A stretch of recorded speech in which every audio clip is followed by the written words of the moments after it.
Michael Hudson mengajar di Peking University di tahun 90-an di mana hampir semua politbiro adalah muridnya. Setelah itu, ide radikalnya dikembangkan oleh para muridnya dengan jauh lebih efektif ketimbang teorinya di awalnya. Apa yang dilakukan oleh Cina di awal mempraktekkan New Economic Model yang sangat anti-mainstream, di mana arus mainstream adalah ikut IMF. Mereka anti sekali. Yang mereka lakukan adalah permainan yang sangat cantik dengan menggunakan dua istilah halus pada awalnya pada dua benda yang berbeda. Benda itu adalah apa? Uang. Mereka menyebut renminbi di dalam negeri dan yuan di luar negeri. Mereka menyebutnya. Padahal yang aslinya renminbi itu benar uang sendiri dan yuan adalah uang sendiri. Maksudnya begini, renminbi itu dicetak berdasarkan proyek, sementara yuan dicetak, diprint berdasarkan aturan IMF, yaitu ada dolar, surat berharga atau gold atau emas. Strategi membeli bond surat hutang negara Amerika oleh Cina adalah strategi pengelabuhan. Surat hutang tadi jadi kunci pentingnya kekuatan pengaruh. Kita akan bicarakan hal itu di chapter khusus lainnya. Kembali ke renminbi. Semua proyek yang dibangun adalah sektor produksi, penyedia kebutuhan pasar dunia. Dan sejak tahun 1980 terus dikawal dengan ketat print renminbi tersebut. Lalu bagaimana Cina menguatkan nilai yuan? Ini kita harus mengambil pelajarannya. Begini ilustrasinya. Kita, negara Indonesia, sepakat akan meningkatkan nilai rupiah. Maka kita menggunakan platform bernegara yang namanya Spice Road atau Spice Road Initiative. Ini hanya contoh. Sekali lagi,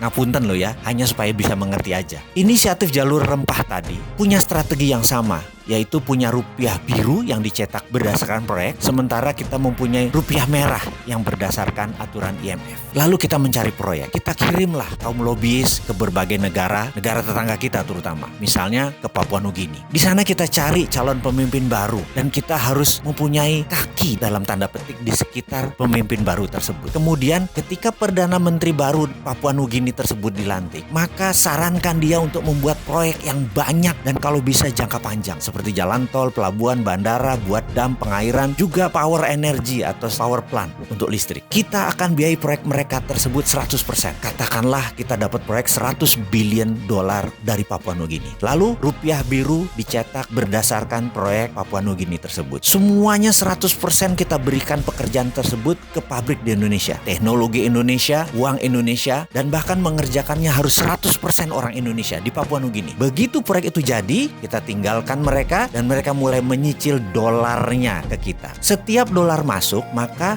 rupiah biru senilai yang sama dulu mulai dibakar. Ini untuk menjaga inflasi. Dengan demikian, rupiah merah akan menguat cadangan dolarnya sehingga naiklah nilai mata uang rupiah. Lakukan itu di banyak negara. Kalau perlu 70 negara lain kita lakukan. Di Amerika Latin, di Timur Tengah, di Afrika kita lakukan. Sekali lagi, tentunya 10 tahun pertama sebelum kita ke luar negeri ke Papua Nugini, kita harus membangun kekuatan dalam negeri dulu. Maka kita bangun gede-gedean pabrik di dalam negeri. Itulah ilustrasi apa yang dikerjakan Cina untuk yuannya. Dan saat ini setelah 40 tahun mereka mulai menyesuaikan renminbi ke yuan. Sekarang udah hampir sama. Dan sekarang renminbi yang yuan adalah 1:1.